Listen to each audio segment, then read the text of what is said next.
Hello friend, this is Alpana Singh and welcome to learn with Alpana. तो चलिए friends, देखिए आज हम आप सभी लोगों के लिए होम साइंस एमए 4 सेमेस्टर का जो पार्ट है ह्यूमन डेवलपमेंट यानी कि बाल विकास, इसके थर्ड पेपर को लेकर के आए हैं जिसका नाम है साइंटिफिक राइटिंग, जिसे हिंदी में बोला जाता है वैज्ञानिक लेख।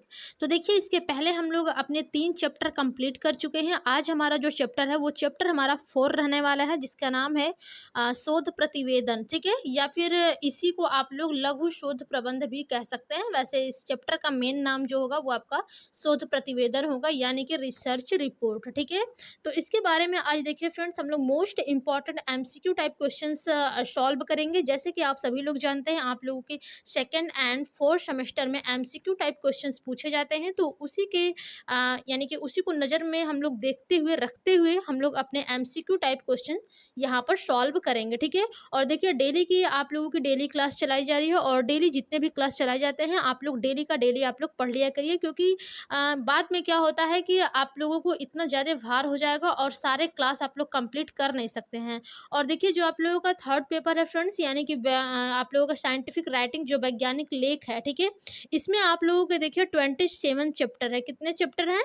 27 चैप्टर है, जिसको देखिए कंप्लीट करना बहुत ही ज़रूरी है। और ये जो आप लोगों का बुक है यानी कि साइंटिफिक राइटिंग का, ठीक है, ये देखिए बहुत ही इम्पॉर्टेंट है। और इसके देखिए जितने भी क्वेश्चंस हैं जल्दी समझ में हर किसी को नहीं आता है, क्योंकि ये रिसर्च पर यानी कि रिसर्च बेस पर आपके होता है। ठीक है, तो क्वेश्चन जो है वो जल्दी समझ में नहीं आते हैं। और पीजी में क्या होता है कि ज़्यादातर क्लास आप लोगों के चलते नहीं है। ठीक है, बहुत कम ही लोग जाते हैं क्लास करने, अदरवाइज सब लोग देखिए अपनी अगले यानी कि एग्ज़ाम वगैरह की तैयारी कर रहे होते हैं। ठीक है, तो उतना बहुत ज़्यादा पीजी में कोई क्लास करने जाता नहीं है, नंबर कम आ जाता है, जिसकी वजह से आप लोग किसी भी फॉर्म में फिलअप नहीं कर सकते, यानी कि फॉर्म जो है वो अप्लाई नहीं कर पाते हैं। ठीक है, अब देखिए क्या होता है कि जो पीजी होता है आप लोगों को 50% अपने लाने होते हैं। ठीक है, पीजी जो फाइनल है उसमें आप लोगों को 50% मार्क लाने होते हैं। लेकिन देखिए, जो लोग पढ़ते नहीं हैं उन लोगों का अगर थोड़ा-सा भी, यदि आप लोगों का 49.9% भी आता है, इसमें केवल 0.1 भी कम है, तब भी आप लोग कोई फॉर्म अपना फिलअप नहीं कर सकते हैं। ठीक है?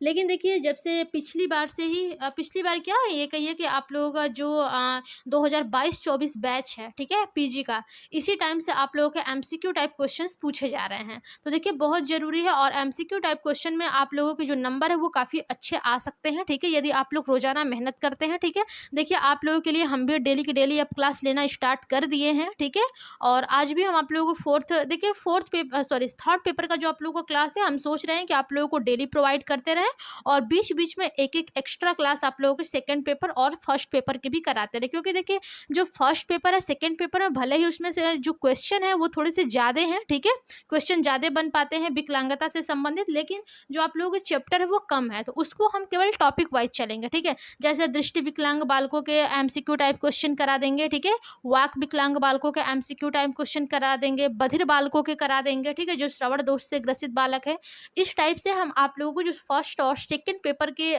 जो चैप्टर हैं, ठीक है, उसको हम टॉपिक वाइज कंप्लीट कराएंगे। लेकिन देखिए, जो आप लोगों के थर्ड पेपर का जो साइंटिफिक राइटिंग है, इसमें आप लोगों के 27 चैप्टर है, तो इसलिए हम इसको चैप्टर वाइज ही चलेंगे।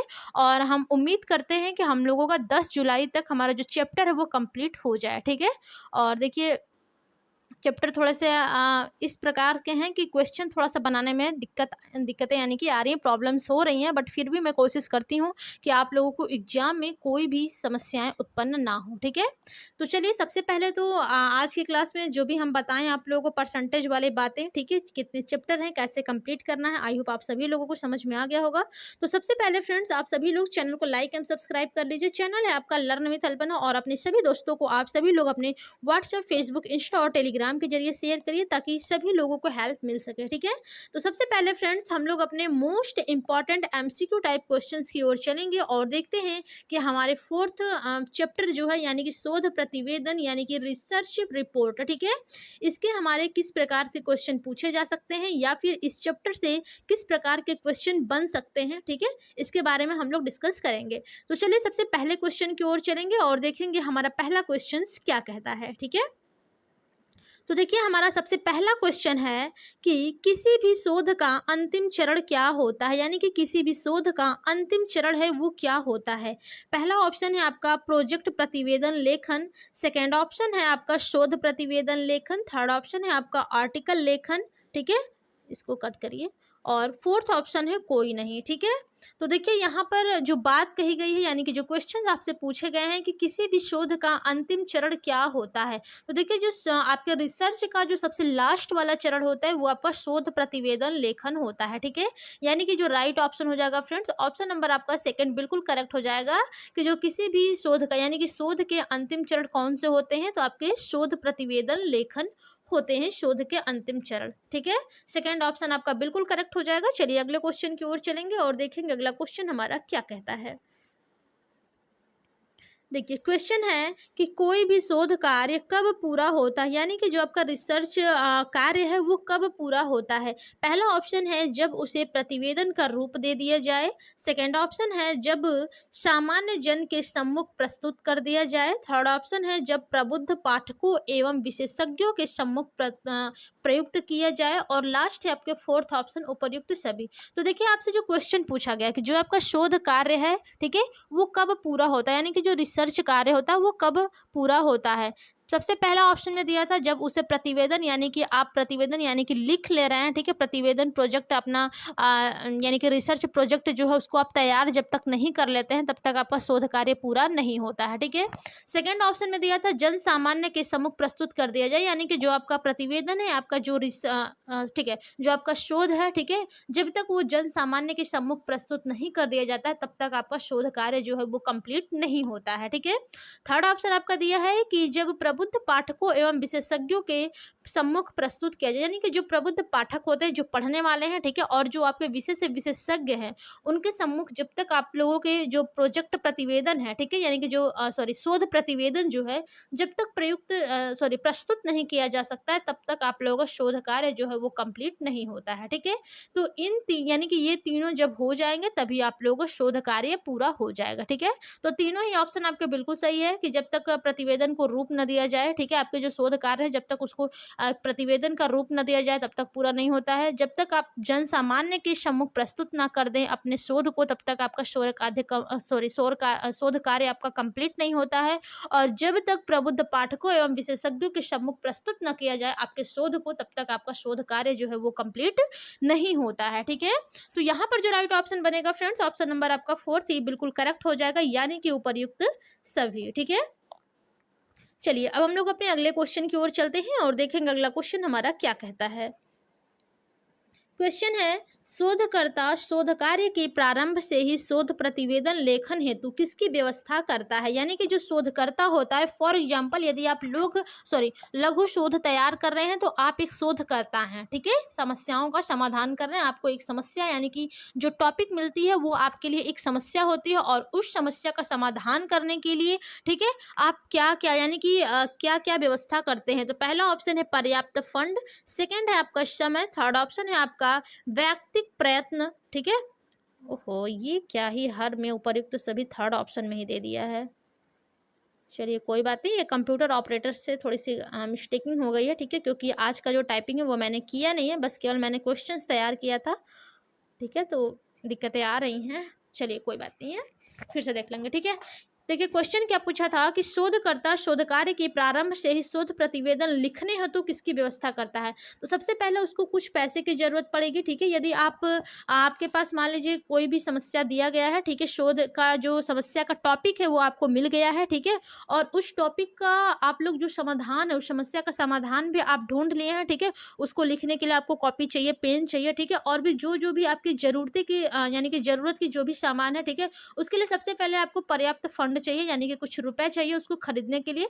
दूसरा ऑप्शन है आपका समय, देखिए आपके पास टाइम होना चाहिए उसको लिखने के लिए, ठीक है, तो आपका समय भी बहुत ज़रूरी होता है, ठीक है, प्रतिवेदन लिखने हेतु, ठीक है, तो इसकी भी आपको व्यवस्था करना पड़ेगा, क्योंकि आप किसी भी टाइम किसी भी चीज़ को लेकर नहीं बैठ सकते, ठीक है, हर एक चीज़ का देखिए टाइम बना होता है, ठीक है, ज़रूरी नहीं है कि आप नहाने खाने के टाइम पढ़ाई कर रहे हैं, पढ़ाई करने के टाइम आप सो रहे हैं, सोने के टाइम कुछ और कर रहे हैं, ठीक है, तो ये सब चीज़ें नहीं होनी चाहिए, हर चीज़ का एक समय बना हुआ है, ठीक है, तो आप लोगों को जो प्रतिवेदन लिखना है, ठीक है, तो उसके लिए अपना टाइम निकालना पड़ेगा, ठीक है। और थर्ड ऑप्शन है आपका व्यक्तिक प्रयत्न, यानी कि व्यक्तिगत रूप से आपको क्या-क्या प्रयत्न करना है, इसकी भी आपको व्यवस्था करना है, ठीक है? तो देखिए जो शोधकर्ता शोध कार्य के प्रारंभ से ही शोध प्रतिवेदन लिखने हेतु किसकी व्यवस्था करता है, तो वो इन तीनों की ही व्यवस्था करता है, यानी कि पर्याप्त फंड की, समय की, व्यक्तिगत प्रयत्न की, ठीक है? तो जो राइट ऑप्शन होगा फ्रेंड्स, ऑप्शन नंबर आपका 4th बिल्कुल करेक्ट हो जाएगा, यानी कि उपर्युक्त सभी, ठीक है? देखिए आज के हमारे 30 क्वेश्चन से इस चैप्टर से, ठीक है? तो थोड़ी-सी क्लास आप लोगों की लंबी हो सकती है, बट आप लोग थोड़ा-सा इधर-उधर जाइएगा मत, ठीक है? क्वेश्चन को थोड़ा-सा ध्यान से समझिए, क्योंकि मोस्ट इम्पोर्टेंट ये सभी के सभी क्वेश्चंस हैं, ठीक है? क्या हो जाएगा? उपर्युक्त सभी, ठीक है? चलिए अगले क्वेश्चन की ओर चलेंगे और देखेंगे अगला क्वेश्चन आपका क्या कहता है। क्वेश्चन है कि शोध का अलिखित कार्य किसको व्यर्थ करता है, यानी कि जो शोध का अलिखित कार्य होता है वो किसको व्यर्थ करता है। पहला ऑप्शन है आपका समय, सेकंड ऑप्शन है प्रयत्न, और थर्ड ऑप्शन है दोनों, और फोर्थ ऑप्शन है आपका कोई नहीं, ठीक है। तो देखिए फ्रेंड्स, जो आपके शोध का अलिखित कार्य होता है, ठीक है, यानी कि जो भी आपकी शोध समस्या जो होती है, रिसर्च जिसमें आप कोई भी चीज नहीं लिखते हैं, ठीक है, तो वो किसको व्यर्थ करता है, आपके समय को भी व्यर्थ करेगा और आप जो प्रयत्न किए हैं उसको भी व्यर्थ करेगा, ठीक है। यानी कि आप किसी भी समस्या का समाधान ढूंढ लिए हैं, तो ढूंढने में तो आपका टाइम लगा होगा ही, ठीक है, टाइम भी लगा होगा, और आपने जो प्रयत्न किया होगा, किन किन समस्याओं का सामना करके आप उस समस्या के समाधान को ढूंढने के लिए गए होंगे, ठीक है। यानी कि जो भी आपने प्रयत्न किया होगा, इन दोनों का ही क्या है, जो व्यर्थ हो गया, ठीक है, यानी कि आपका समय भी व्यर्थ गया और प्रयत्न भी व्यर्थ गया, ठीक है, यदि आप जो शोध में कोई भी चीज नहीं लिखे हैं तो, ठीक है, तो क्या हो जाएगा, यहाँ पर आपका दोनों हो जाएगा। एक बार फिर से इस क्वेश्चन को समझिएगा कि जो शोध का अलिखित कार्य होता है, ठीक है, यानी कि आप कोई भी चीज है शोध की समस्या के बारे में, ठीक है, उसको आप नहीं लिखे, छोड़ दिए हैं, ठीक है, और इसकी वजह से आपका जो शोध है, ठीक है, वो गलत साबित कर दिया जाता है कि आपने ये चीजें नहीं लिखा है, ये नहीं किया है, आपका जो लघु शोध है वो सही नहीं है, ठीक है। तो इसमें आपका जो समय लगा वो भी व्यर्थ गया, प्रयत्न किए आप लोगों ने वो भी व्यर्थ गया, जो फंड लगाए वो भी व्यर्थ गया, ठीक है।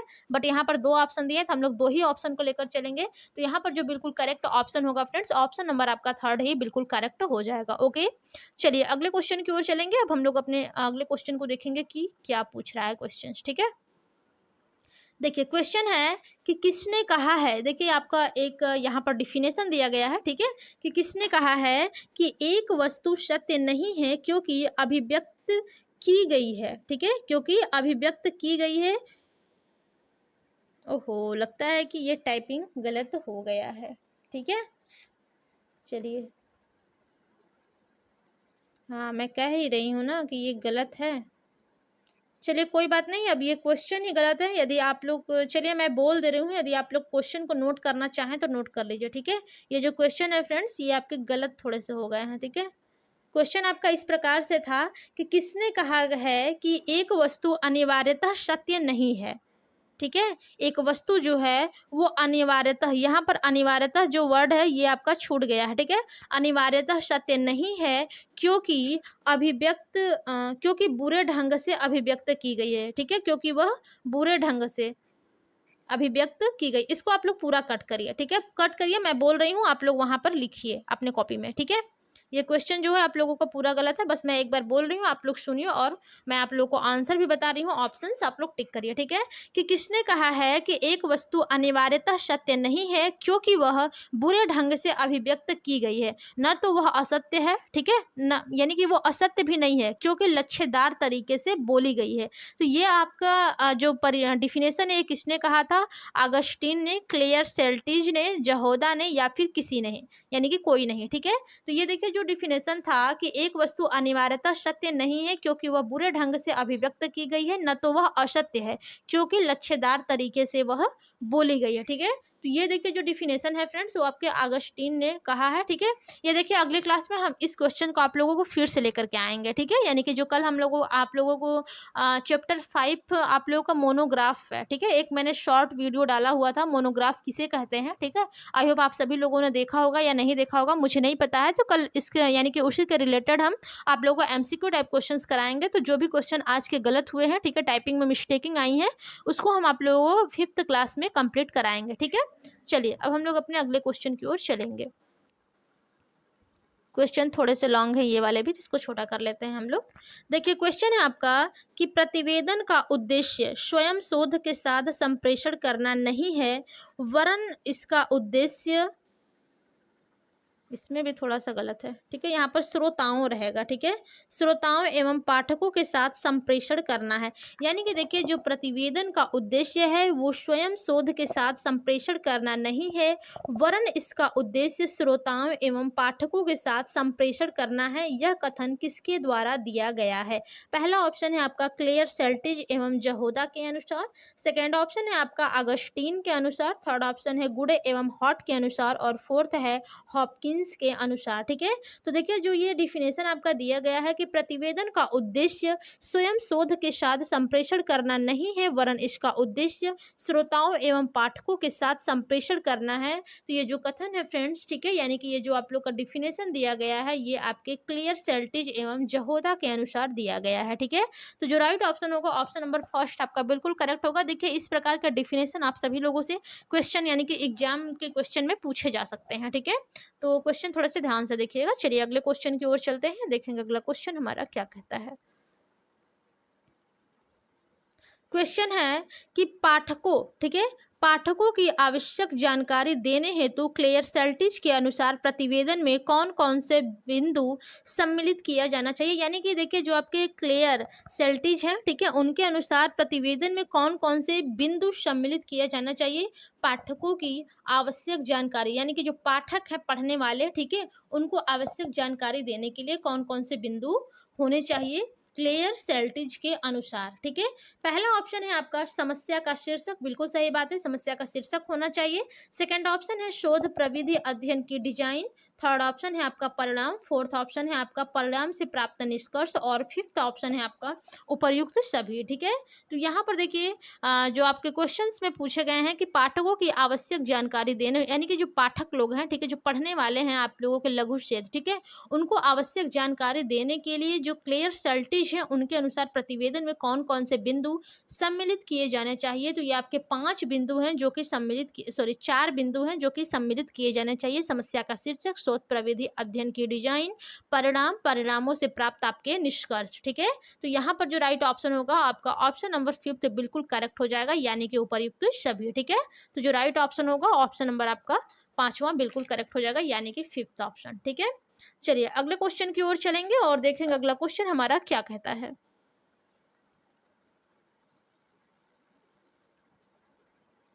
क्वेश्चन है कि शोध प्रतिवेदन की गतिविधियों की योजना सही तरीके से बनाने के लिए किसकी आवश्यकता होती है, ठीक है।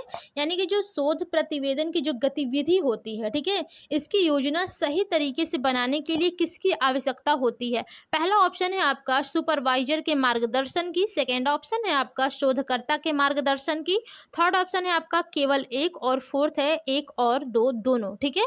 तो देखिए सबसे पहले तो जो शोध प्रतिवेदन की गतिविधि है इसकी योजना आप बनाएंगे, ठीक है, तो आप स्वयं शोधकर्ता है तो यहाँ पर शोधकर्ता का मार्गदर्शन तो बिल्कुल ही नहीं होगा, ठीक है। यानी कि आप शोधकर्ता हैं और आपको ही आपकी गतिविधियों की योजना सही तरीके से बनाना है, ठीक है। तो आप खुद का निर्देशन तो लेंगे नहीं, ठीक है, जाहिर सी बात है कि आपको दूसरे की आवश्यकता पड़ेगी। तो आपके जो सुपरवाइजर होंगे, ठीक है, यानी कि जो भी आपके सहायक होंगे, सुपरवाइजर होंगे, उनके मार्गदर्शन की आपकी आवश्यकता होगी, ठीक है। यानी कि शोध प्रतिवेदन की जो गतिविधियों की योजना है उसको सही तरीके से बनाने के लिए सुपरवाइजर के मार्गदर्शन की आवश्यकता होती है, यानी कि फर्स्ट ऑप्शन में जो दिया गया है वो बिल्कुल सही है। तो यहाँ पर जो राइट ऑप्शन होगा ऑप्शन नंबर 3 बिल्कुल हो जाएगा करेक्ट, यानी कि केवल एक, ठीक है, केवल एक जो ऑप्शन है वो बिल्कुल करेक्ट है आपका, ठीक है। चलिए अगले क्वेश्चन की ओर चलेंगे और देखेंगे अगला क्वेश्चन हमारा क्या कहता है। क्वेश्चन है आपका कि शोध प्रतिवेदन की योजना बनाते समय किन प्रश्नों पर गहराई से विचार करना चाहिए। बिल्कुल सही बात है। देखिए, जब भी आप शोध प्रतिवेदन की योजना बना रहे हैं, ठीक है, यानी कि लघु शोध प्रबंध आप लोग कर रहे हैं, ठीक है, यानी कि लघु शोध का जब आप प्रबंध कर रहे हैं, उसको बनाने की कोशिश कर रहे हैं, यानी कि बनाने की आप तैयारी कर रहे हैं, योजना बना रहे हैं, ठीक है, तो आपको किन प्रश्नों पर गहराई से विचार करना चाहिए। पहला ऑप्शन आपका दिया है कि अध्ययन के बारे में श्रोतागण या पाठक क्या जानते हैं, यानी कि जो भी आप टॉपिक लिए हैं उसके बारे में जो श्रोतागण हैं, यानी कि सुनने वाले, ठीक है, और जो पाठक हैं, पढ़ने वाले, ये उसके बारे में क्या जानते हैं। सेकेंड ऑप्शन है कि अध्ययन के बारे में जानकारी प्राप्त करने की क्या आवश्यकता है, यानी कि जो भी आप टॉपिक लिए हैं, ठीक है, उस अध्ययन के बारे में, ठीक है, आपको या फिर जो पढ़ने वाले हैं, जो श्रोतागण हैं, जो पाठक हैं, ठीक है, उनको इसकी जानकारी प्राप्त करने की क्या आवश्यकता है। इन दोनों ही क्वेश्चन पे आपको गहराई से विचार करना चाहिए, ठीक है, एक शोधकर्ता को, ठीक है। तो यहाँ पर जो राइट ऑप्शन होगा फ्रेंड्स, ऑप्शन नंबर जो आपका थर्ड होगा वो बिल्कुल करेक्ट हो जाएगा, यानी कि दोनों, ठीक है, फर्स्ट भी आपका करेक्ट है, सेकंड भी करेक्ट है, तो आपका जो राइट ऑप्शन बनेगा ऑप्शन नंबर थर्ड आपका बिल्कुल करेक्ट हो जाएगा, ठीक है। अब चलिए हम लोग अपने अगले क्वेश्चन की ओर चलेंगे और देखेंगे अगला क्वेश्चन हमारा क्या कहता है। ओके, देखिए आज की जो क्लास है वो बहुत ही अच्छी क्लास रहने वाली है, ठीक है। क्वेश्चन है आप लोगों का कि शोध प्रतिवेदन में सम्मिलित करना चाहिए, यानी कि शोध प्रतिवेदन में किस चीज को सम्मिलित करना चाहिए। पहला ऑप्शन है प्रत्येक उपयुक्त चीजों को, सेकंड ऑप्शन है प्रत्येक अनुपयुक्त चीजों को, थर्ड ऑप्शन है दोनों, और फोर्थ ऑप्शन है कोई नहीं, ठीक है। तो देखिए, जब भी आप शोध प्रतिवेदन में कुछ कोई भी चीजें ले रहे हैं, तो जो आपके लिए उपयुक्त होंगी आप वही चीजें लेंगे, या फिर जो अनुपयुक्त होंगी वो चीजें लेंगे। तो देखिए, जिस चीज की आपको जरूरत होगी वही चीजें आप लेंगे ना कि जिस चीज की जरूरत नहीं है वो चीजें आप लेंगे, ठीक है। तो यहाँ पर जो राइट ऑप्शन बनेगा ऑप्शन नंबर आपका फर्स्ट बिल्कुल करेक्ट होगा कि शोध प्रतिवेदन में हमको किस प्रकार की चीजें सम्मिलित करनी चाहिए। जो भी आपको प्रत्येक, यानी कि कोई भी उपयुक्त चीजें जो भी हैं, ठीक है, वो आपको शोध प्रतिवेदन में अपने सम्मिलित करने चाहिए, ठीक है। तो यहाँ पर फर्स्ट ऑप्शन जो होगा वो आपका बिल्कुल करेक्ट हो जाएगा। चलिए अगले क्वेश्चन की ओर चलते हैं, देखते हैं अगला क्वेश्चन हमारा क्या कहता है। क्वेश्चन है कि प्रस्तुतिकरण कैसा होना चाहिए, यानी कि प्रेजेंटेशन जो है, ठीक है, प्रस्तुतिकरण वो आपका कैसा होना चाहिए। पहला ऑप्शन है स्पष्ट, सेकंड ऑप्शन है आपका सही, थर्ड ऑप्शन है दोनों, और फोर्थ ऑप्शन है कोई नहीं, ठीक है। तो सबसे पहली बात कि जो भी आपका प्रेजेंटेशन होना चाहिए, प्रस्तुतिकरण होना चाहिए, वो आपका स्पष्ट होना चाहिए, ठीक है। जो भी आप बोल रहे हैं स्पष्ट तरीके से बोलिए, ठीक है, यानी कि यहाँ पर आपको बोलना तो है नहीं, ठीक है, लघु शोध में फॉर एग्जाम्पल, ठीक है, जैसे कि देखिए आप लोग लघु शोध बनाएंगे तो वहां पर जो आपका प्रस्तुतिकरण होना चाहिए वो आप कॉपी में लिखित रूप में देंगे, ठीक है। तो लिखित रूप में आप देंगे तो वो आपका स्पष्ट लिखना चाहिए, ठीक है, और सही होना चाहिए, ठीक है। और यदि आपसे एग्जामिनर द्वारा प्रैक्टिकल में आपसे पूछा जाता है कोई भी क्वेश्चन, ठीक है, तो वहां पर आपका प्रेजेंटेशन आपके खुद का कैसा होना चाहिए, तो जो भी आप भाषा यूज कर रहे हैं, ठीक है, उसमें स्पष्टता होनी चाहिए और वो चीज सही होनी चाहिए, ठीक है। आपसे देखिए जब भी एग्जामिनर क्वेश्चन पूछते हैं, ठीक है, उसको आप लोग कोशिश किया करिए कि एक लाइन में उसका आंसर दें, ठीक है, बहुत ज़्यादा ब्रॉड में फैला कर। जब वो एग्जामिनर बोले कि इसको एग्जाम्पल के सहित आप समझाइए हमें, तब आप एग्जाम्पल वहाँ पे दीजिए, ठीक है। नहीं तो यदि आपसे एग्जामिनर कोई भी क्वेश्चन पूछ रहे, फॉर एग्जाम्पल आप किसी भी सेमेस्टर में हो, ठीक है, फर्स्ट सेमेस्टर में रहे हो, सेकेंड, फोर्थ, थर्ड, किसी भी एनीवन, ठीक है, आप लोग बीएड कर रहे हैं, बीटीसी कर रहे हैं, कहीं पर भी आपसे प्रैक्टिकल हो रहा है, तो वहाँ पर जो आपका प्रेजेंटेशन आपके खुद का होना चाहिए, स्पष्ट और सही होना चाहिए। और यहाँ पर प्रस्तुतिकरण की बात की गई है, जैसा कि आप लोगों के थर्ड पेपर में साइंटिफिक राइटिंग में, यानी कि वैज्ञानिक लेखन में, ठीक है, तो यहाँ पर जो भी आप चीजें लिख रहे हैं वो आपका स्पष्ट एवं सही होना चाहिए, ठीक है। तो यहाँ पर जो राइट ऑप्शन होगा फ्रेंड्स, ऑप्शन नंबर आपका थर्ड बिल्कुल करेक्ट हो जाएगा, यानी कि दोनों, ठीक है, क्योंकि स्पष्ट भी होना चाहिए और सही भी होना चाहिए, ठीक है। तो राइट ऑप्शन क्या हो जाएगा, ऑप्शन नंबर थर्ड बिल्कुल करेक्ट हो जाएगा। अगला क्वेश्चन है आपका कि एक अच्छे शोधकर्ता की कौन से कला हैं, ठीक है, यानी कि एक अच्छा जो शोधकर्ता होता है उसकी कौन कौन सी कला होती हैं। सबसे पहला कला उसका होता है कि जो उसका प्रस्तुतिकरण है, ठीक है, वो सरल हो, ठीक है, बिल्कुल सही बात है, सरल हो, सही हो, स्पष्ट हो, ठीक है। सेकंड ऑप्शन है कि जो प्रस्तुतिकरण है वो संक्षिप्त हो, यानी कि शॉर्ट रूप में हो, ठीक है, बहुत ज़्यादा लंबा ना हो कि पढ़ते पढ़ते ही उसका पूरा टाइम खत्म हो जाए और वो निष्कर्ष तक आपकी पहुँच ही ना पाए, ठीक है। तो जो भी आपका प्रस्तुतिकरण है वो आपका संक्षिप्त होना चाहिए चाहिए। थर्ड ऑप्शन है कि प्रस्तुतिकरण सारगर्भित वाक्यों में हो, यानी कि देखिए जो प्रस्तुतिकरण आपका होना चाहिए वो छोटे छोटे पैराग्राफों में होना चाहिए, ठीक है, ताकि पढ़ने में भी आसानी हो और थोड़ा सा भी 2 लाइन ही पढ़े तो उसको समझ में आ जाए कि आप लोगों ने इस पैराग्राफ के अंतर्गत क्या लिखा है, ठीक है। जैसे कि देखिए जब भी आपके थ्योरी वाले क्वेश्चन पेपर होते हैं, ठीक है, जो थ्योरेटिकल पेपर जैसे कि थर्ड सेमेस्टर में आप लोगों के पेपर हुए थे, फर्स्ट सेमेस्टर में पेपर हुए थे, ठीक है, जिन लोगों ने देखिए जो पैरा वाइज क्वेश्चन का आंसर देते हैं लॉन्ग क्वेश्चन में, ठीक है, उन लोगों के नंबर देखिए काफ़ी अच्छे आते हैं, और जो लोग हेडिंग वाइज का प्रयोग करते हैं उन लोगों के भी नंबर अच्छे आते हैं। काफ़ी लोगों को मैंने देखा था पहले, ठीक है, मैंने यानी कि जब मैं गाड़ी वगैरह करती थी तो देखती थी उसमें कि बस एक आप क्वेश्चन का सब यानी कि डालेंगे प्रश्नोत्तर इतने का उत्तर, उसके बाद एक पेज सब भर डालेंगे और क्या भरेंगे ये तो पता ही नहीं है, ठीक है, ना कोई हेडिंग, ना कोई ब्लैक पेन से कोई यूज, ना किसी राइटर का नाम, ना भी कोई, ना कोई ईयर, ना कुछ, ठीक है। तो यहाँ पर ऐसे यानी कि इस प्रकार के जो बच्चे होते हैं उनका नंबर बिल्कुल ही अच्छा नहीं आता, बस ये रहता है कि हाँ वो पास हो जाते हैं और नंबर उनके अच्छे नहीं आते हैं, ठीक है। तो देखिए जो एक अच्छे शोधकर्ता की कला होती है, ठीक है, वो जो उसका प्रस्तुतिकरण है वो सरल होना चाहिए, संक्षिप्त होना चाहिए और सारगर्भित वाक्यों में होना चाहिए, ठीक है। तो यहाँ पर जो राइट ऑप्शन होगा ऑप्शन नंबर आपका फोर्थ बिल्कुल करेक्ट हो जाएगा, यानी कि उपरोक्त सभी, ठीक है। चलिए अगले क्वेश्चन की ओर चलेंगे और देखेंगे अगला क्वेश्चन आपका क्या कह रहा है। अगला क्वेश्चन है आपका कि शोध प्रतिवेदन की भाषा शैली कैसी होनी चाहिए, ठीक है। तो देखिए जो शोध प्रतिवेदन की भाषा शैली होनी चाहिए फ्रेंड्स, वो कैसी होनी चाहिए, सरल होनी चाहिए, कठिन होनी चाहिए, या फिर दोनों होनी चाहिए, या फिर कोई नहीं होनी चाहिए, ठीक है। तो देखिए जब भी आप शोध प्रतिवेदन की भाषा शैली को चुने तो हमेशा आप लोग सरल शैली को ही चुने, ठीक है, सरल भाषाओं का।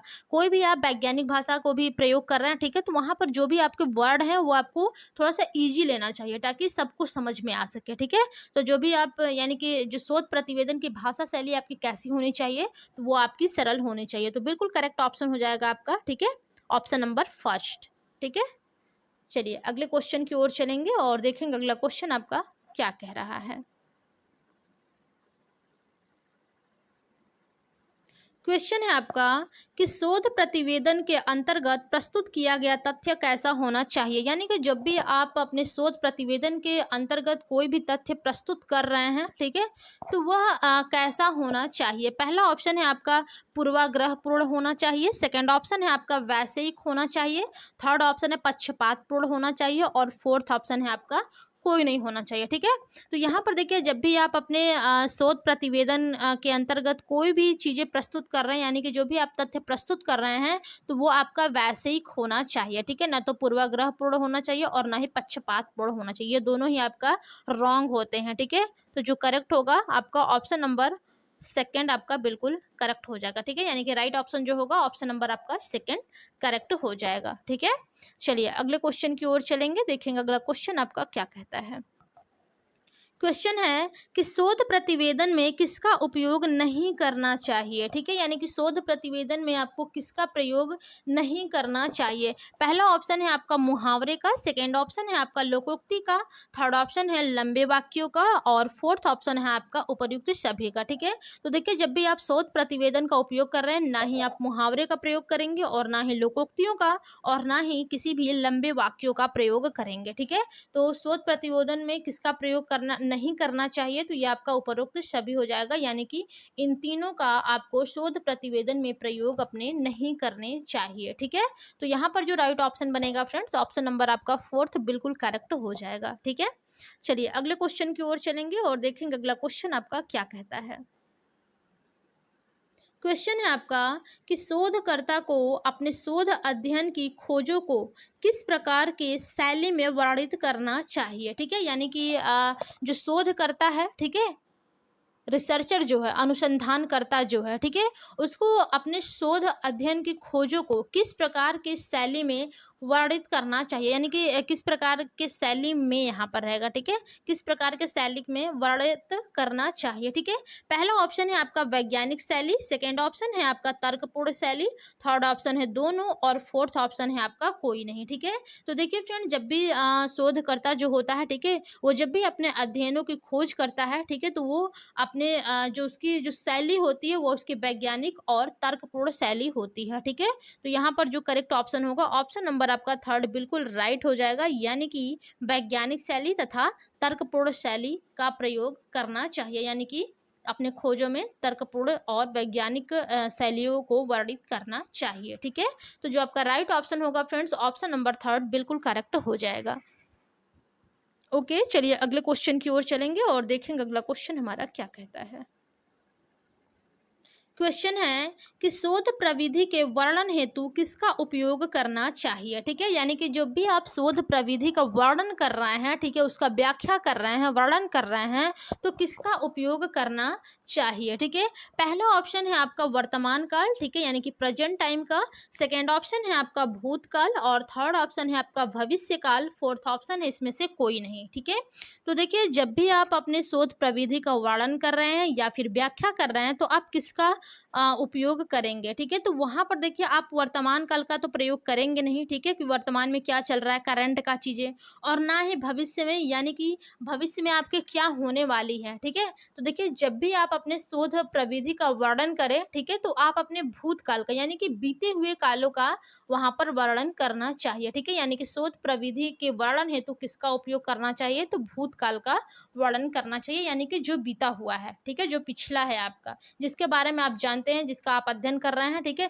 क्योंकि देखिए कोई भी समस्याएं हैं, ठीक है, आपको ये नहीं पता है कि भविष्य में कौन सी समस्याएं आने वाली हैं। ठीक है, और या फिर कौन सी समस्या चल रही है। ठीक है, तो इसके बारे में थोड़ा सा निदान करना कठिन होता है। ठीक है, जब भी आप देखिए रिसर्च किया जाता है, तो वहां पर भूतकाल यानी कि जो बीता हुआ है, ठीक है, ये समस्या है हमारी। ठीक है, बीता हुआ आपकी कोई भी समस्या है, तो वो आपके आप पर बीत रही है या फिर बीता हुआ है। ठीक है, आप उस समस्या को जान रहे हैं। ठीक है, तब आप उसका समाधान खोज रहे हैं। ठीक है, समस्या का आपने, तो ये क्या हो जाएगा, शोध प्रविधि का वर्णन हेतु किसका उपयोग करना चाहिए फ्रेंड्स, तो आपके ऑप्शन नंबर आपका जो सेकंड है भूतकाल, वही आपका बिल्कुल करेक्ट हो जाएगा। ठीक है, चलिए अगले क्वेश्चन की ओर चलेंगे और देखेंगे अगला क्वेश्चन हमारा क्या कहता है।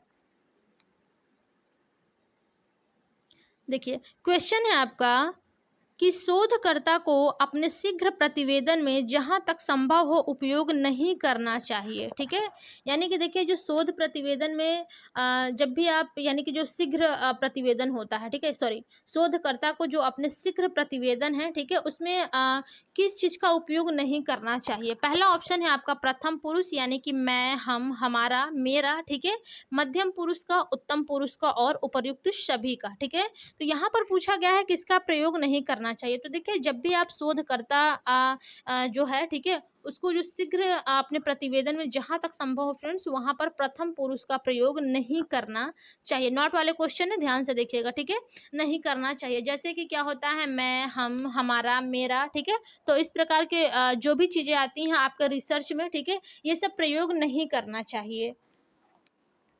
ठीक है, देखिए जैसे कि आप कोई भी आप यानी कि या अपना प्रतिवेदन लिख रहे हैं। ठीक है, तो आप वहाँ पर अपने शोधकर्ता के बारे में लिख सकते हैं। ठीक है, यानी कि शोधकर्ता लिख सकते हैं, अनुसंधानकर्ता लिख सकते हैं, ये सब कर सकते हैं। ठीक है, जैसे कि देखिए आप कोई भी चीज़ लिख रहे हैं, तो आप इस प्रकार से यदि लिखते हैं कि मैं अमुक व्यक्तियों से साक्षात्कार किया। ठीक है, या फिर आप बोलेंगे कि मैंने अभिवृत्ति मापनी का निर्माण किया। ठीक है, तो देखिए लिखने की अपेक्षा यदि आप लिख सकते हैं इस प्रकार से कि शोधकर्ता ने क्षेत्र के अमुक व्यक्तियों के साथ साक्षात्कार किया। ठीक है, क्योंकि आप लिख रहे हैं, ठीक है, किसी से बता नहीं रहे हैं। ठीक है, कि आपने क्या किया है, क्या नहीं किया है। ठीक है, आपने किया भले ही है, लेकिन आप प्रेजेंटेशन यानी कि आप थ्योरेटिकल दे रहे हैं, कॉपी में लिख करके दे रहे हैं, तो आप वहां पर इस प्रकार से लिख सकते हैं और ये बहुत ही उचित होता है लिखना। ठीक है, कि शोधकर्ता ने ये किया, शोधकर्ता ने वो किया, या फिर अनुसंधानकर्ता ने ये किया, तो आप जैसे वहां पर नाम दे दीजिए ना कि शोधकर्ता या फिर अनुसंधानकर्ता। ठीक है,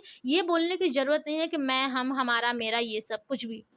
ठीक है, एनीवन, कुछ भी आप इस सब नहीं बोल सकते हैं वहां पर, क्योंकि ये सब देखिए रॉन्ग होते हैं आपके प्रतिवेदन में। ठीक है, तो यहाँ पर जो राइट ऑप्शन होगा फ्रेंड्स, ऑप्शन नंबर आपका फर्स्ट जो है वो बिल्कुल करेक्ट हो जाएगा। ठीक है, चलिए अगले क्वेश्चन की ओर चलेंगे और देखेंगे अगला क्वेश्चन हमारा क्या है। क्वेश्चन है आपका कि शोधकर्ता को किस प्रकार के शब्द का उपयोग करना चाहिए। बिल्कुल सही बात है, अभी अभी जैसे कि हमने बात किया। ठीक है, किसका प्रयोग नहीं करना चाहिए था, मैं, हम, मेरा, हमारा। ठीक है, ये जो भी है, तो यहाँ पर किसका प्रयोग करना चाहिए, शोधकर्ता का प्रयोग करना चाहिए, अनुसंधानकर्ता का प्रयोग करना चाहिए, दोनों का, या फिर कोई किसी का नहीं। ठीक है, तो यहाँ पर देखिए जो सबसे करेक्ट ऑप्शन होगा, अभी अभी हमने आपको बताया था कि शोधकर्ता और अनुसंधानकर्ता का ही प्रयोग करना चाहिए। ठीक है, अपने प्रतिवेदन में। ठीक है। तो यहाँ पर जो राइट ऑप्शन होगा फ्रेंड्स, ऑप्शन नंबर आपका थर्ड जो है वो बिल्कुल ही करेक्ट हो जाएगा। ओके, चलिए अगले क्वेश्चन की ओर चलेंगे और देखेंगे अगला क्वेश्चन हमारा क्या कहता है।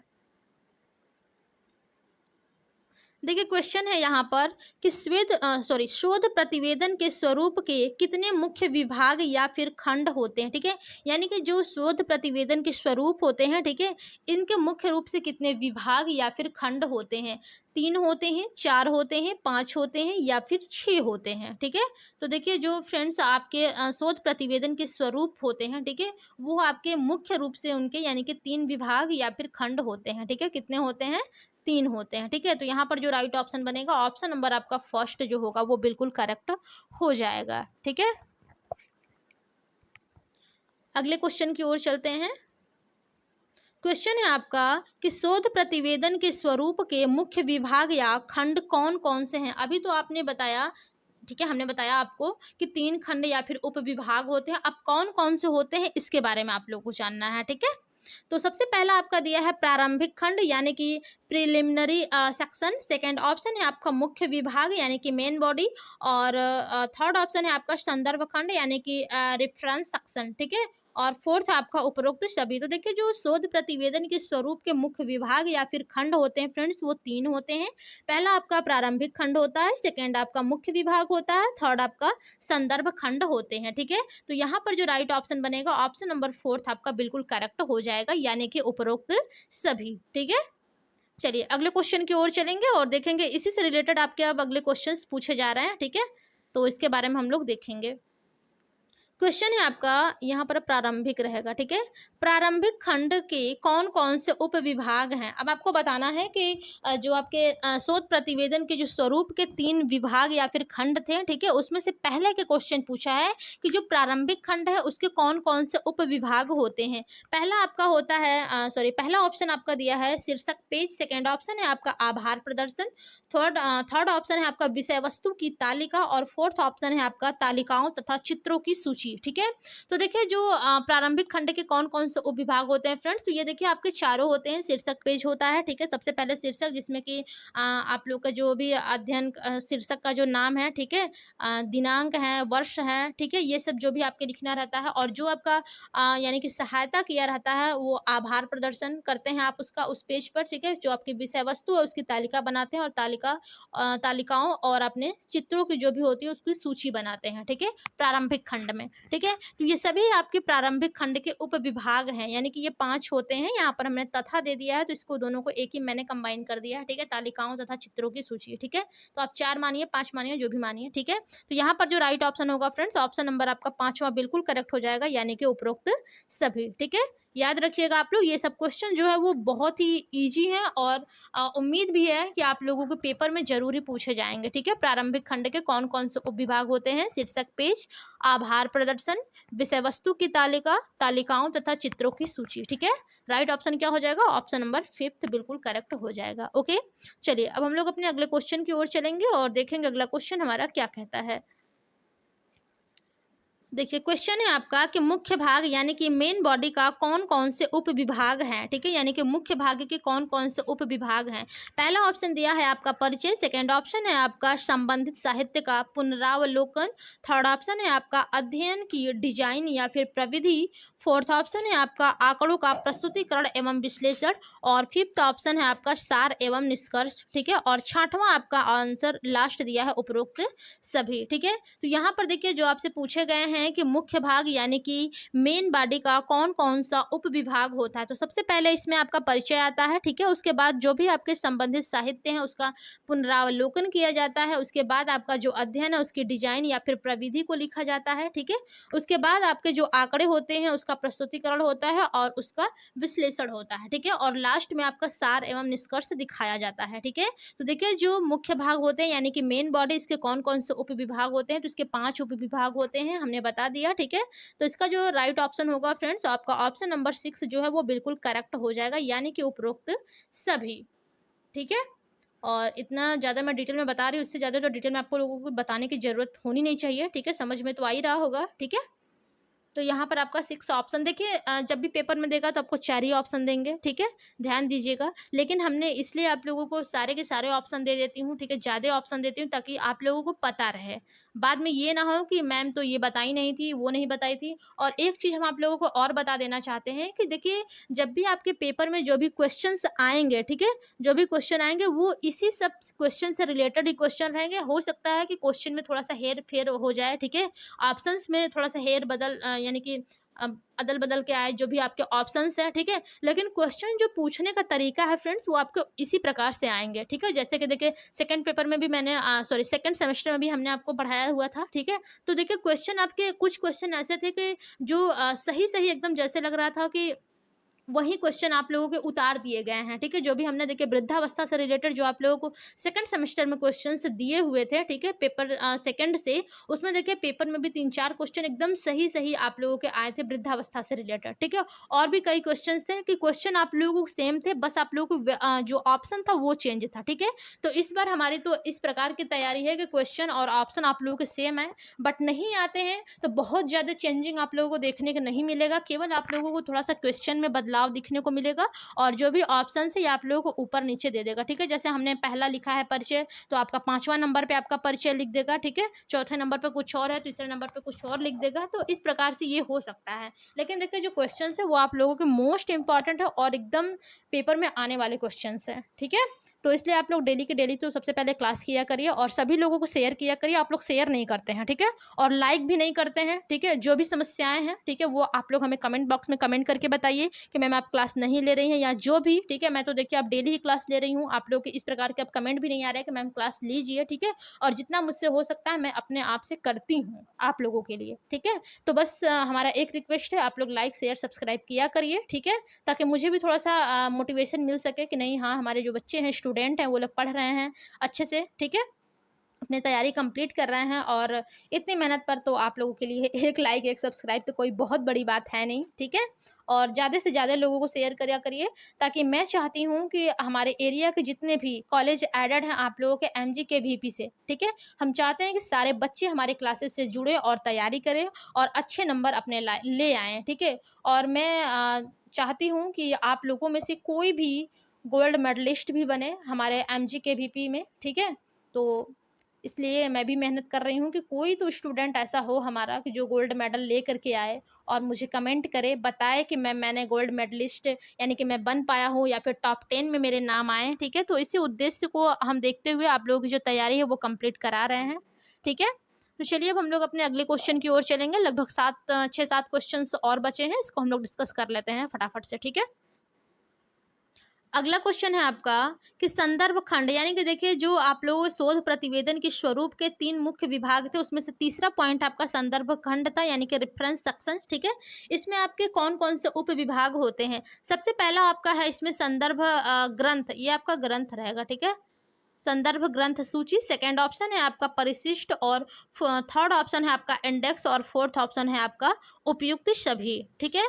और एक चीज़ आप लोगों को हम और बताना चाहेंगे, देखिए, ये सब छोटी-छोटी बातें होती हैं कि इंसान को पता नहीं रहता है। हो सकता है क्वेश्चन में आप लोगों से पूछ दे और इस प्रकार के मैंने कुछ क्वेश्चंस लिए भी नहीं थे। इंडेक्स में क्या होता है, आप सभी लोगों को पता होना चाहिए कि देखिए, जब भी आप फाइल वगैरह बनाते हैं, ठीक है?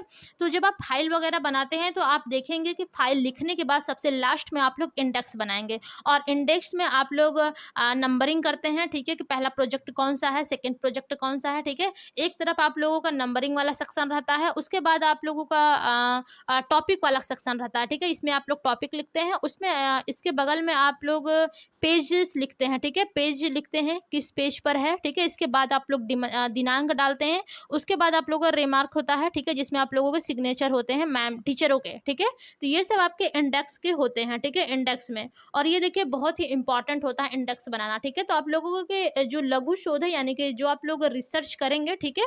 इसके बारे में भी आप लोगों को इंडेक्स बनाना पड़ेगा, ठीक है। और इंडेक्स जो होता है मोस्ट इंपॉर्टेंट होना है, ठीक है। ये टॉपिक तो आप लोग भूलिएगा मत कभी भी अपने लघु शोध में लिखने के लिए, ठीक है। हालांकि आप लोगों के टीचर आप लोगों को यानी कि जो क्लास टीचर होंगे आप लोगों के, ठीक है, वो लोग तो लघु शोध बनवाने में हेल्प ही करेंगे, ठीक है, बताएंगे ही सब कुछ। बट मुझसे जितना हो सकता है मैं आप लोगों को बताती चलती हूँ, ठीक है, क्योंकि मैं डेली भाई आप लोगों की क्लास करा रही हूँ, ठीक है। तो हमसे जो हो सकेगा मैं आप लोगों के लिए करती रहूंगी, ठीक है। तो यहाँ पर जो सबसे करेक्ट ऑप्शन क्या हो जाएगा फ्रेंड्स, उपरोक्त सभी यानी कि संदर्भ ग्रंथ सूची, परिशिष्ट, इंडेक्स, ठीक है, संदर्भ खंड के आपके ये तीनों ही उप विभाग हैं, ठीक है। तो यहाँ पर जो राइट ऑप्शन होगा ऑप्शन नंबर आपका 4 ही बिल्कुल करेक्ट हो जाएगा, ठीक है। चलिए अगले क्वेश्चन की ओर चलेंगे और देखेंगे अगला क्वेश्चन हमारा क्या कहता है। क्वेश्चन है आपका कि शोध लेखन का प्रथम पेज होता है, ठीक है, यानी कि जो शोध लेखन का प्रथम पेज होता है वो कौन सा होता है, ठीक है। पहला ऑप्शन है आपका शीर्षक पेज, ठीक है। सेकेंड ऑप्शन है आपका विषय वस्तु और थर्ड ऑप्शन है आपका आभार निष्कर्ष, फोर्थ ऑप्शन है आपका निष्कर्ष रहेगा, ठीक है। चलिए ये निष्कर्ष रहेगा आपका, ठीक है। तो देखिए जो आपसे क्वेश्चन पूछा गया है कि शोध लेखन का प्रथम पेज कौन सा होता है। आप सभी लोग जानते हैं फ्रेंड्स कि जो शोध लेखन का प्रथम पेज होता है वो आपका शीर्षक पेज होता है, ठीक है, जिसमें आप लोगों के जो अध्ययन का शीर्षक होता है उसका नाम लिखते हैं, दिनांक वगैरह डेट वगैरह लिखते हैं, ठीक है। और जो भी आपके ईयर चल रहे हैं उसके बारे में लिखेंगे। तो ये सब आपके शीर्षक पेज यानी कि जो शोध लेखन का प्रथम पेज होता है वो आपका शीर्षक पेज ही होता है। इसके बाद दूसरा जो होता है वो आप लोगों का आभार होता है, ठीक है। इसके बाद आप लोगों का विषय वस्तु और लास्ट में आप लोगों का निष्कर्ष होता है, ठीक है। तो जो राइट ऑप्शन होगा फ्रेंड्स ऑप्शन नंबर फर्स्ट आपका बिल्कुल करेक्ट हो जाएगा, यानी कि शोध लेखन का जो प्रथम पेज होता है वो आपका शीर्षक पेज होता है, ठीक है। चलिए अगले क्वेश्चन की ओर चलेंगे और देखेंगे अगला क्वेश्चन आपका क्या कहता है।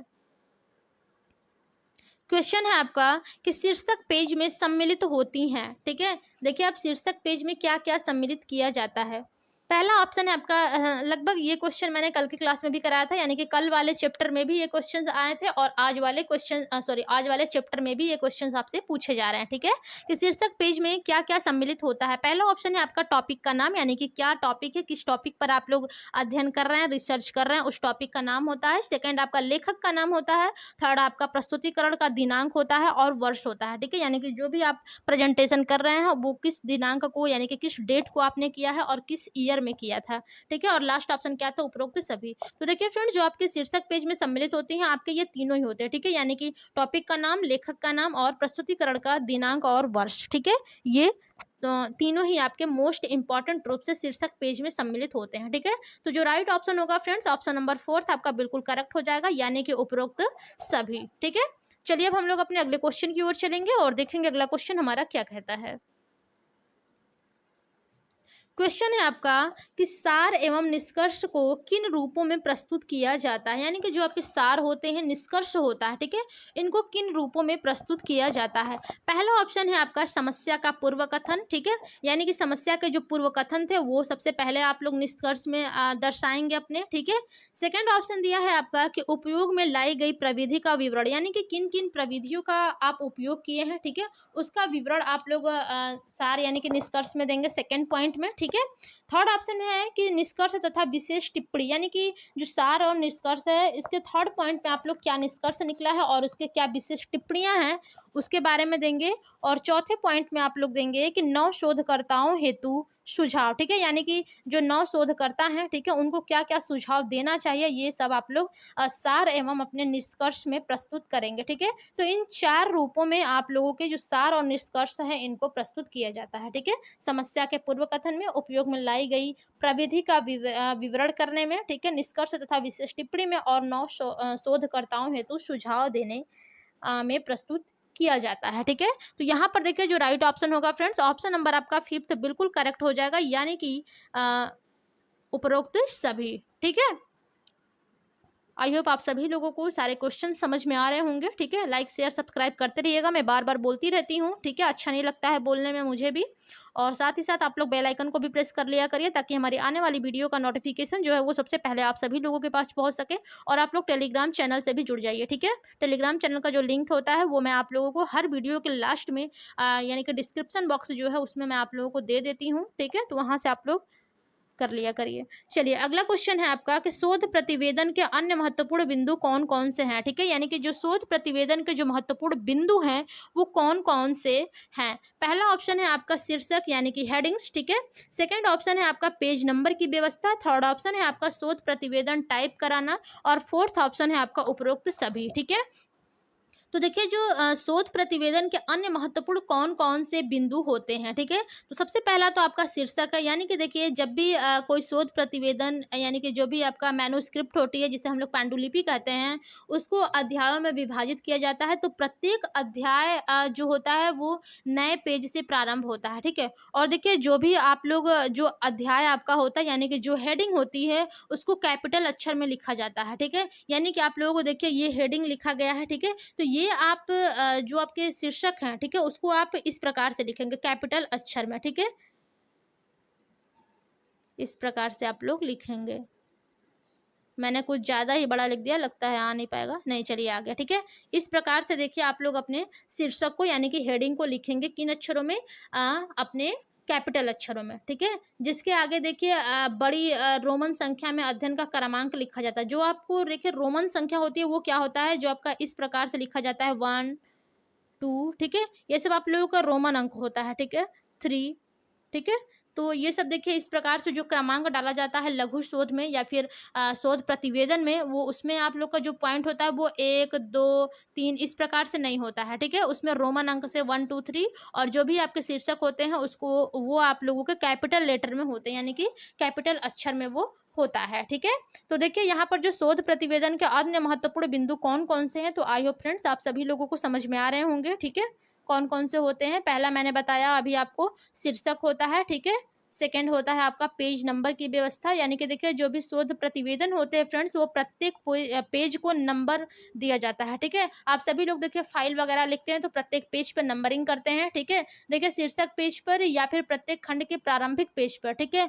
अध्याय जो होता है वो मुख्य खंड अध्याय जो होता है वो आपके मुख्य खंड, संदर्भ सूची या फिर परिशिष्ट, ठीक है। इन सभी पेज नंबर पर टाइप नहीं किया जाता है, किंतु देखिए इन्हें क्रम से यानी कि क्रम से नंबर दे दिया जाता है, ठीक है। तो यहाँ पर आपका नंबरिंग कराना होता है। और लास्ट के आपके होते हैं शोध प्रतिवेदन टाइप कराना, यानी कि देखिए जो आपके शोध प्रतिवेदन जो टाइप कराना होता है, इसमें देखिए फ्रेंड्स जो कई शोध होते हैं वो आपके छात्र जो होते हैं वो शोध प्रतिवेदन को स्वयं टाइप करते हैं कुछ लोग, ठीक है। और देखिए जो शोध या फिर लघु शोध होता है इसका प्रबंध की जो टाइपिंग होती है इसका जो स्तर होता है फ्रेंड्स वो अधिक विशिष्ट होता है, ठीक है। शब्द के ऊपर शब्द होता है, ठीक है। कटे हुए शब्द या फिर बीच में लिखे गए शब्द होते हैं, मिटाए गए शब्द होते हैं, ठीक है। तो जो भी ये सब वर्ड होते हैं ये शोध में नहीं होते हैं या फिर नहीं होने चाहिए, इस प्रकार से आप कह सकते हैं। तो देखिए जो सबसे मेन इंपॉर्टेंट चीज होता है कि आप लोग यानी कि कहीं से भी टाइपिंग करा रहे हैं, ठीक है, टाइपिंग आप लोग करा रहे हैं तो जो सबसे प्रशिक्षित टाइपिस्ट है, ठीक है, उसको अत्यधिक दक्षता से शोध प्रतिवेदन या फिर लघु शोध प्रबंध टाइप वो कर सकता है, ठीक है। हर कोई जो लघु शोध होता है उसको टाइप नहीं कर सकता है, ठीक है।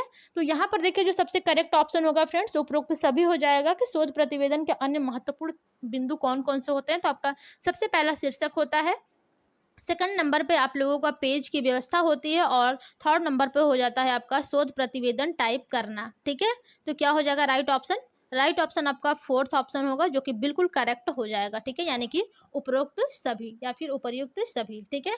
चलिए अगले क्वेश्चन की ओर चलेंगे और देखेंगे अगला क्वेश्चन हमारा क्या कहता है। क्वेश्चन है आपका कि शोध प्रतिवेदन कैसा होना चाहिए, ठीक है, यानी कि जो भी आपका शोध प्रतिवेदन है लघु शोध है वो कैसा होना चाहिए। पहला ऑप्शन है आपका दिखने में आकर्षक, यानी कि देखने में आकर्षक या फिर आप इसी को बोल सकते हैं दिखने में आकर्षक, ठीक है। सेकंड ऑप्शन है आपका स्वच्छ, थर्ड ऑप्शन है आपका व्यवस्थित, फोर्थ ऑप्शन है आपका उपरोक्त सभी। तो देखिए फ्रेंड जो शोध प्रतिवेदन होता है वो कैसा होना चाहिए। सबसे पहले आप कोई भी देखिए फाइल वगैरह बनाते हैं तो आप सोचते हैं कि हमारी फाइल देखने में सुंदर हो, स्वच्छ हो, यानी कि जो राइटिंग है, ठीक है, उसकी अच्छी हो, दूर दूर लिखा हो, ठीक है, बहुत ज्यादा पास पास ना लिखा हो। और कोई भी टॉपिक लिए हैं आप, ठीक है, वो व्यवस्थित रूप से एक जगह यानी कि पेज पर व्यवस्थित किए हुए हो, पैराग्राफ में हो, ठीक है, हेडिंग में हो। हेडिंग कैसा होना चाहिए आपका कैपिटल लेटर में होना चाहिए, ठीक है। तो इन सभी चीजों का विशेष ध्यान देना चाहिए। तो आपके शोध प्रतिवेदन कैसा होना चाहिए, तो दिखने में आकर्षक, स्वच्छ और व्यवस्थित, यानी कि जो राइट ऑप्शन आपका होगा ऑप्शन नंबर फोर्थ हो जाएगा बिल्कुल करेक्ट, यानी कि उपरोक्त सभी, ठीक है। तो फोर्थ ऑप्शन बिल्कुल करेक्ट होगा। और चलेंगे हम लोग फ्रेंड्स अपने आज के लास्ट क्वेश्चन यानी कि 13 नंबर क्वेश्चन पर, ठीक है, और देखेंगे। और ये देखिए बहुत ही इंपॉर्टेंट क्वेश्चन है, ठीक है। ये क्वेश्चन आप लोगों के एग्जाम में पूछ सकता है। कल भी हमने आपसे इसी से रिलेटेड आप लोगों से एक क्वेश्चन पूछा था कि प्रोजेक्ट प्रतिवेदन का हृदय कौन सा होता है, ठीक है। और आज आपसे क्वेश्चन पूछा गया है कि जो शोध प्रतिवेदन है इसका हृदय कहलाता है, यानी कि कौन सा कहलाता है, ठीक है। तो क्वेश्चन क्या है, शोध प्रतिवेदन का हृदय है। पहला ऑप्शन है आंकड़ों का प्रस्तुतिकरण एवं विश्लेषण। सेकेंड ऑप्शन है आपका परिचय यानी कि इंट्रोडक्शन। थर्ड ऑप्शन है आपका डिजाइन या प्रविधि। फोर्थ ऑप्शन है आपका सार एवं निष्कर्ष, ठीक है। तो देखिए फ्रेंड्स, जो शोध प्रतिवेदन का हृदय कहलाता है वो आपका आंकड़ों का प्रस्तुतिकरण एवं विश्लेषण, ठीक है, यह आपके शोध प्रतिवेदन का हृदय कहलाता है। कल हमने आपसे एक क्वेश्चन पूछा था, ठीक है, कि प्रोजेक्ट प्रतिवेदन का हृदय कौन कहलाता है, ठीक है, यानी कि प्रोजेक्ट प्रतिवेदन का हृदय कौन कहलाता है। तो आप लोग ये चीज हमें कमेंट बॉक्स में कमेंट करके बताएंगे, ठीक है। आप लोगों को कमेंट करना है कि प्रोजेक्ट प्रतिवेदन का हृदय कौन कहलाता है, ठीक है। आज यानी कि मैंने कल की क्लास में कराया था और ये आप लोगों के लिए होमवर्क है, ठीक है, जो आप सभी लोगों को ये हमें कमेंट बॉक्स में कमेंट करके बताना है कि प्रोजेक्ट प्रतिवेदन का हृदय किसे कहा जाता है, ठीक है। और शोध प्रतिवेदन का हृदय किसे कहा जाता है, आंकड़ों का जो प्रस्तुतिकरण होता है और उसके विश्लेषण को शोध प्रतिवेदन का हृदय कहा जाता है, ठीक है। एक बार फिर से मैं क्वेश्चन बोल रही हूँ, ध्यान दीजिएगा कि प्रोजेक्ट प्रतिवेदन का हृदय किसे कहा जाता है, ठीक है। ये आप लोगों को हमें कमेंट बॉक्स में कमेंट करके बताना है, ये आप लोगों के लिए होमवर्क है, ठीक है। तो चलिए आज की क्लास में बस इतना ही, ठीक है। जो लोग अभी तक चैनल को लाइक एवं सब्सक्राइब नहीं किए हैं वे लोग कर लीजिए। चैनल है आपका लर्न विद अल्पना और आप सभी लोग अपने सभी दोस्तों में अपने व्हाट्सएप, फेसबुक, इंस्टा और टेलीग्राम के जरिए शेयर करिए ताकि सभी लोगों को हेल्प मिल सके, ठीक है। क्योंकि देखिए आप सभी लोगों की कंटिन्यू क्लासेस इवनिंग में चलाई जा रही हैं, ठीक है। तो चलिए आज की क्लास में बस इतना ही, मिलते हैं अपने अगली क्लास में, तब तक के लिए धन्यवाद, बाय बाय।